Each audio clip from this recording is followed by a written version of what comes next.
Welcome to the Energizing India podcast, a program that focuses on the electric mobility sector in India, giving a voice to this industry sector. My name is Ravin Merchandani, and on this program previously we have spoken to key decision makers and protagonists from the various sectors of the ecosystem of the electric mobility sector in India, including grid operators, car OEMs, vehicle OEMs such as two-wheelers and three-wheelers, charge point operators, and even battery manufacturers. Today we have a very interesting program for you as we go back to the charge point operator sector and speak one of Europe's largest charge point operators, Fortum. We speak to none other than Awadesh Jha. Welcome to the program. Thank you. Awadesh, you've worked as Vice President of Hindustan Power Projects. You've worked with DANS Energy. You were Deputy Director of the Central Water Commission. You did academic projects at the IIT Lucknow, have an MBA in Finance, also from IIM Lucknow. A master's degree in hydraulics and water from the IIT Kanpur, and a BSc in civil engineering from the MIT of Muzaffarpur. For our listeners, I think we're very interested. How did someone with all of this end up at Fortum in India? What has been that career adventure? Because you've done everything. So, Rabin, essentially, I am an energy professional. I started my journey with the Steel Authority of India Limited in 1991. But then, coming from a state like Bihar, we had always aspirations for, the government job and the civil services. So I qualified for the Union Public Service Examinations and I joined the Government of India in 1993. So I resigned Steel Authority and I came to the Government of India. Incidentally, I was given the responsibility of managing the water resources, particularly the hydropower dam. And that's how I began the journey as an energy professional. But incidentally, in 2003, the Electricity Act was enacted. So that opens the space for the private sector participation in the energy generations. Before that, it was pure government's domain. So at that point of time, I started thinking that too much has been done on the policy side. What should be done on the execution side now? So that's how this, kind of a kira keep coming. And for 4 years, I spent with the government. But then in 2007, finally I decided that I should quit and then I should join the private organizations where the execution lies. That's how my stint with the Hindustan Power Projects, which was an offshoot of Mozambique, I started with the hydropower in there, and I stayed there for almost 6 years. And I was also involved in the thermal power executions because every thermal power requires a barrage or a water resources because that requires for thermal power cooling. So I was involved in the barrage constructions, being a hydropower engineer. And but then at that point of time, the financial crisis happened across the globe, 2008 Lehman crisis, and that resulted into the Hindustan Power Projects priorities getting shifted from the development of the hard, long gestation hydropower projects to the shorter on the thermal and the solar side. So I was thinking that now is it the time to move for other venture. Incidentally, the Fortum had started their journey in India in 2012, and in 2013 they were looking for someone to head their hydro business, which they wanted to start in India. It took almost 6 to 9 months time before we decided mutually that fine. They found me suitable for leading their hydropower business, and I found that this is a company to work for. And that's how my journey started with the Fortum in 2014, 1st of July. And for last 8 years now. And within Fortum itself, my journey has been fascinating. I started with hydro, but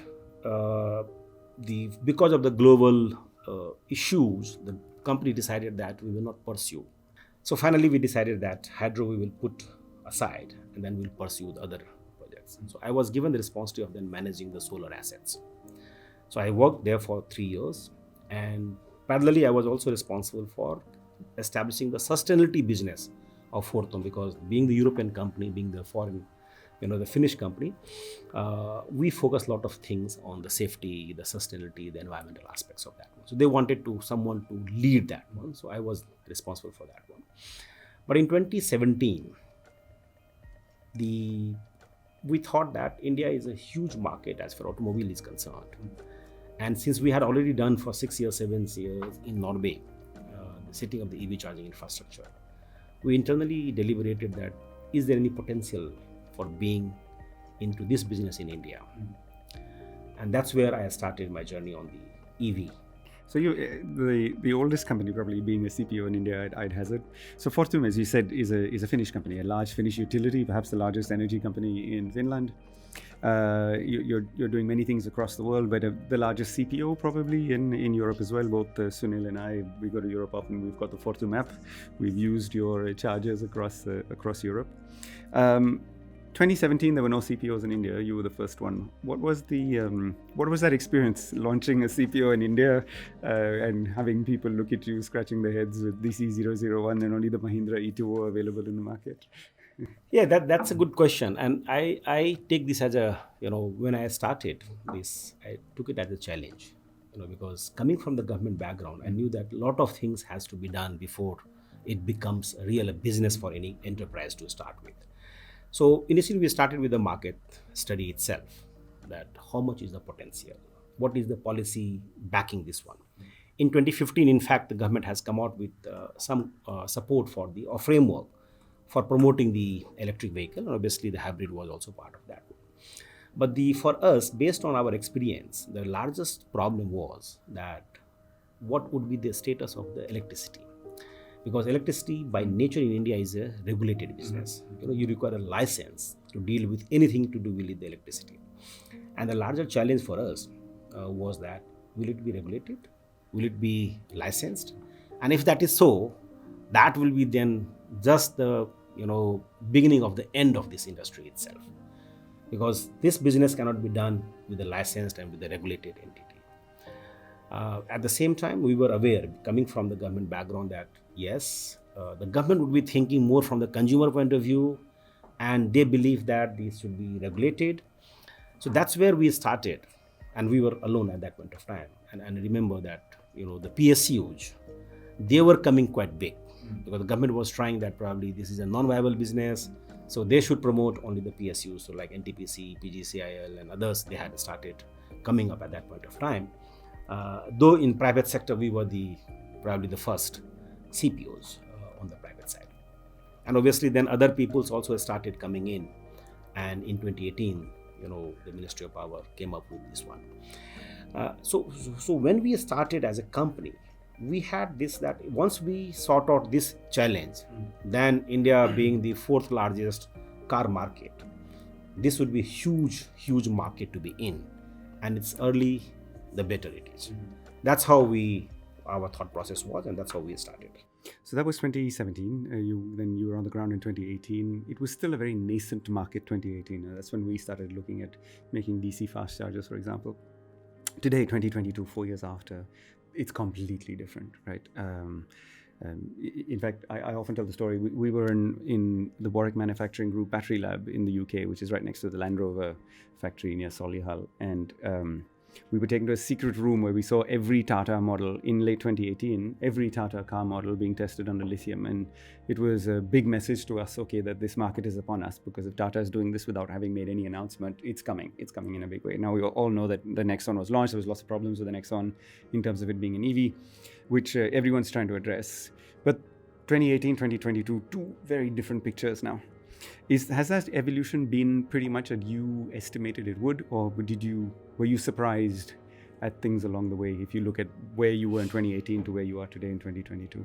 See, as an industry, I'm not surprised, because I was right from the day one, I was very clear, because at that point of time, when if I look back, people were talking about, should charging come first? Exactly. So the car should come first, Yes. The chicken and egg.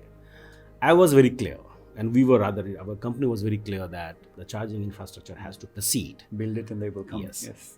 Because charging infrastructure is like, the internet. Absolutely. Unless the internet is there, you can't think of email, or you can't think of the www, So you need to have this infrastructure. Yes, there has to be certain lag. So it can go for some years, and then the OEM has to reciprocate in terms of bringing the products, because you can't keep on building the infrastructure and waiting for the cars to come in. So we were very clear that infrastructure has to come first, and that's why we were very clear that the infrastructure players would start coming in, and the startups would also pitch in a lot. strongly in that. So I'm not surprised from that point of view, the way it has evolved. Where I'm surprised is the entry of the established players, the big giants, coming in so early, because I was expecting that probably they would come sometime later when the industry would be slightly matured. The customer will be more fully aware at that point of time. That is the only element which has surprised me. Otherwise, it's pretty good on the predicted path, I would say. So there's two questions that has spurred. The first is the business of charging, the whole infrastructure sector, was actually spurred by government tenders, and a lot of them were too big and therefore they failed, and they were badly written and they were skewed in favor of certain companies. But we've seen multiple failures of these tenders, and yet these tenders came out, no matter which company you looked at, whether it was CESL, NTPC, or BSES, BST, all of these government-backed tenders. That hasn't really stimulated the market in the way the government anticipated. In fact, the stimulation has come from companies such as yourselves and the startups who've set up, irrespective of size, gone ahead and done it, build it and they will come. So do you see that as now going by the wayside, or do you still see that there will be a large PSU play eventually with questionable reliability, and then there's a significant private sector play which is focused on reliability, and therefore customers will come there and there might be a premium? Where do you see this evolution? I have been consistently believing that the private sector has an important role to play in this infrastructure business. There are two reasons for that. One, globally, when I studied, I found that the distribution company was trying to take lead globally, but the regulators were not allowing them in the initial years to take the lead, for a simple reason, because once a distribution company takes the lead, means that whatever investments you make, essentially then you are socializing over the large band of the new, not non-EV users. That's right. And that's where they had pushed them, right, for 4 years, initial 4 years, 5 years globally. Second, if I come to the Indian context, I was strongly believing that the Honorable Prime Minister is pushing that the government has no role to be into the business. Why in the infrastructure business the government should come in, right? So that's where I was of the view that the private sector has to play an important role. That was very clear. However, whether the government tenders and the government will continue to play this or not, see, I still believe the government or the regulators probably believe that, it is initially not viable, it's not giving good returns for initial 3-4 years. And that's where we should pitch in. We have the bandwidth, we have the cash, and we can probably help build this one. But this business has to be seen from a different perspective. It is not the business of just creating a physical infrastructure. This is a business of serving the end customer. And unless any agency, be the government or the private, has the right mindset of addressing the concerns of the consumer 24/7. So this is the business which is more for those people who has a good consumer mindset, a positive consumer mindset, who has the interest in creating an awareness to build the future potential partners, but not for just creating an infrastructure. And that's where I believe that any large utility company or established utility company, be it the PSUs or be it the private, those who have been working in a kind of a monopolistic environment, they will have a challenge. Yes. Because the customer will get stuck at 1 a.m. in the night and they would call your customer care executives. Now you should be in the mind frame at fine at 1 a.m. I will get up from my bed, I will solve the customer's problem. There you can't say that fine, wait for tomorrow 9 a.m. when my office starts. So this is what I've seen, any company, be it the PSUs or the private, if they understand this, they can be successful in this business. So the second part of that question then is focusing on the private sector. If you look at India, the way the CPO sector has evolved, you have, as you said, we're all quite surprised that the big boys came so early. But you also have this immense amount of vibrant activity from startups, whether you look at Charge Zone or Charge Grid, Xeon, Relux, wonderful charge mod, wonderful startups, 𝐂𝐸𝐶, who have created a big difference in the market, who in many ways are supporting your journey as well. And when you look at what's happening in Europe, you have a lot of startups that were successful, and then you have the entrenched big businesses, but not in an oligarchy kind of way. And the worry in India is everything moves towards an oligarchy. In the end, 3 or 4 companies own everything. So you've had these big companies now enter. You have the Adanis, Ambanis enter the sector, and you have on the other end of the spectrum all this vibrancy of growth.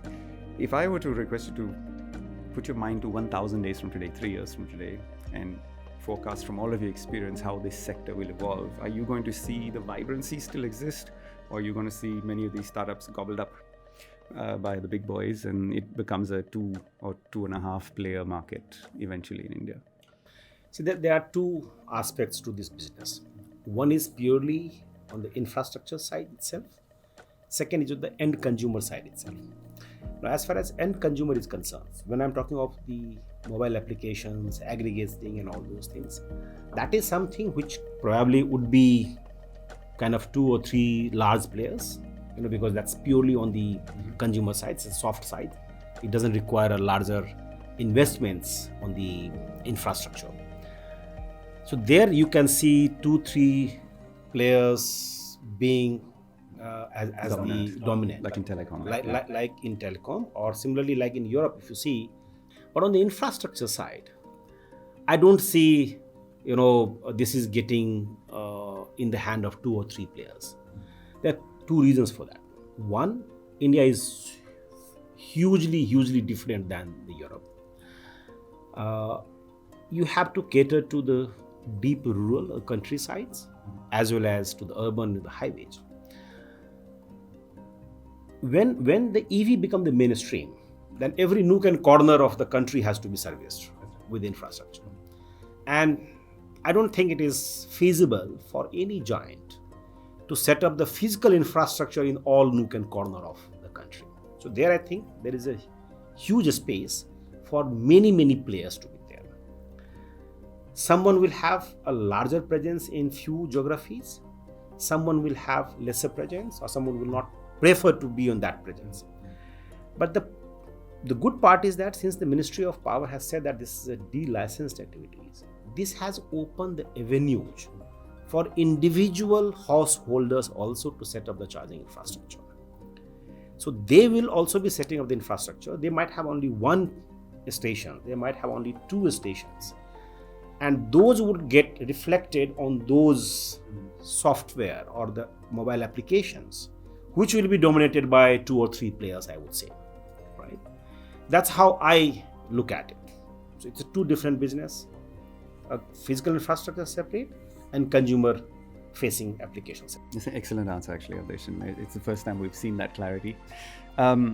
One of the things you've said is, in the end, this is about a business that is serving the end customer, and that comes down to reliability and resilience.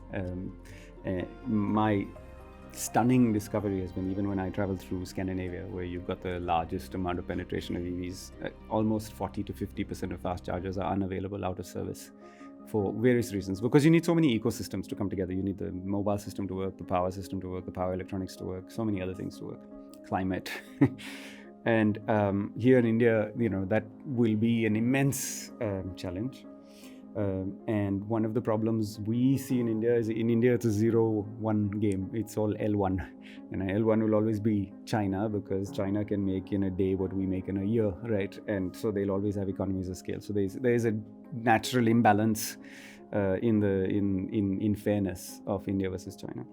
Yet I'm not China bashing, that's the reality. A lot of the stuff that comes from there doesn't work very long. And when you're in the back of beyond in Rajasthan or in Bihar, and you've got a charger and you've approached it at the state of charge of 10% and it's an unavailable service, is one of the issues. How do you see this evolving? How's Fortum, for example, addressing reliability and resilience in its charging network across India, given that you will have a very big cost imbalance then? If you are moving for resilience, you have a high cost of infrastructure versus your competition. For us, the reliability is critical, because this is how then you will ensure a good customer experience, right? And that is our motto. We have to enhance the customer's experience, because this is purely do-it-yourself model. You are not pampering the customer with any assisted service like you have on the fuel stations. So obviously the charger, a good quality charger, reliability becomes very, very important. And as far as we are concerned, you can understand from the fact that when we set up the India's first network of the 50 kilowatt public charging with the 10 chargers in 5 cities, we imported it from Australia, right?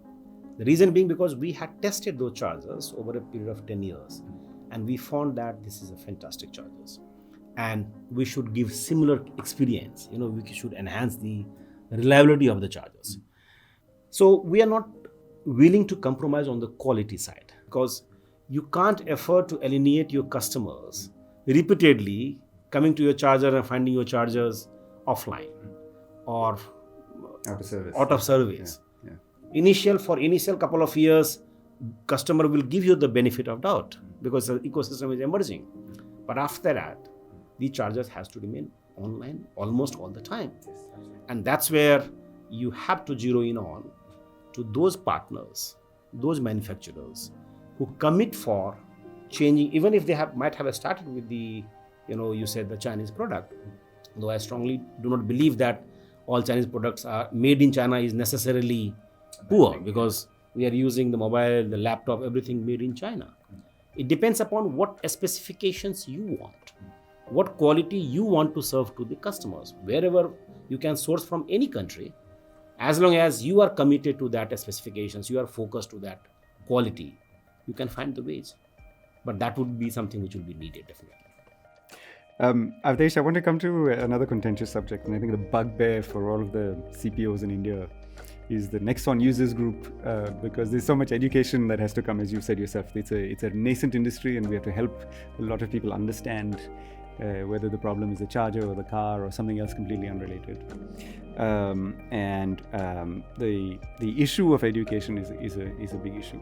How has Fortum addressed this? Because it's a problem for everybody, right? It's not just Nexon. I mean, I'm being frivolous in saying Nexon, but every car club, the Kia has its own, and MG has its own. They have the user groups that are helping each other. But as you learn, today it's always the CPO's fault or the charger's fault, when there's a myriad of other things that impact the reliability, the resilience, and the availability of the charger. So how's Fortum addressing that? Yeah, so see, we understand from the very beginning that we being the interface between the car and the consumer, so we have to accept a lot of, I would say, grievances of the consumer, even if it is pertaining to the vehicle, but it will be us, as a charge point operator or any charge point operator, because consumer is facing this issue at the charging stations. They see that, that it is slowing or it is not doing the fast enough and all those things. Though generally people understand, if they understand the battery chemistry, or if the OEMs give them a proper education about that one, they would know that it is the battery or the BMS which controls that at what voltage, how much current I can accept, right? Without being unstable. Now the charger, what charger has a role to play there? They have to just communicate with the BMS, and the BMS is defined, you send me this much of power, the chargers supply that much of power safely. That's the only objective of, or the function of the charger. But the consumer's experience is regarding that while my vehicle is getting charged, this is slow charging, this is fast charging, this is not as per we were expecting. So obviously we should be aware of this fact, right? And this happens everywhere. When you in the normal consumer industry, when you talk to the customer executives, right? It's the Airtel or the Vodafone or the other operators. It's their network which is at fault probably, but who faces the fury of yours? The person with whom you're talking to, because he or she is the interface. Similarly, the charge point operator is the interface, and they will have to accept this, that the customer will ultimately vent their anger on them.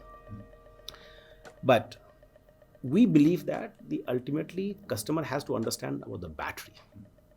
But on the charger side, we know that because we have to interact with the OEM, we understand. So that's where we have undertaken this thing. Through the social media we are trying to do. We have the customer day. We organize customer day in different cities where we invite the people or the customers, help them how to charge it, because it's a DIY model. You have to connect yourself.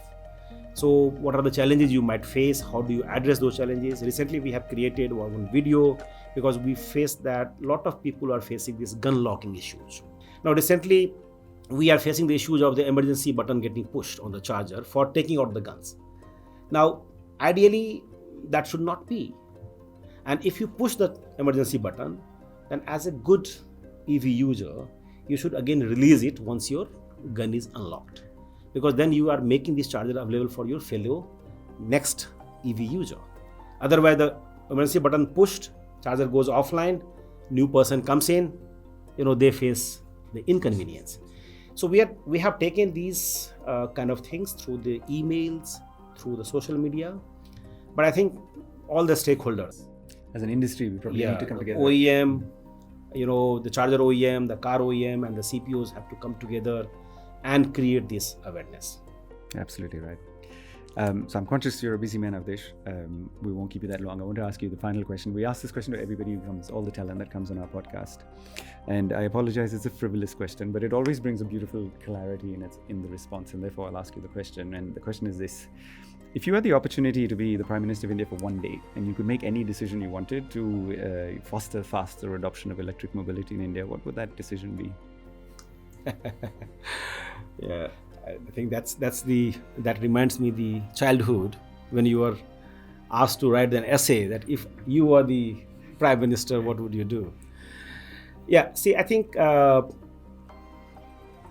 mean, in terms of the coming from the Prime Ministers, I would talk about purely on that the government should invest more on the making educations about the EV mandatory. Government should undertake these responsibilities. The rest, everything will fall in place, because government has already done a lot of things, by lowering the GST, by giving you the income tax bracket, the break in the interest. You have the FAME 2 on the demand side. But what is needed is that the end user, or I would say even beyond that one, the prospective users, like who are studying in the class 8, who are in the college, because ultimately they are the decision maker of whether what car we should buy. In the family, if you go today, it's not the parents who decides finally, it's the children who decides that should it be sedan, should it be SUV, what type of car. So if I were the Prime Minister, I would take the awareness about the EV to this level where it becomes much more convincing for them, knowing the pros and cons of using the EV and then taking an informed decisions. That is something which I would do. Excellent answer, Awadesh. It's been a fantastic discussion. Lots of gyan, lots of experience, lots of knowledge here. Thank you so very much for having made the time to be with us on the Energizing India podcast. Thank you, Ravin.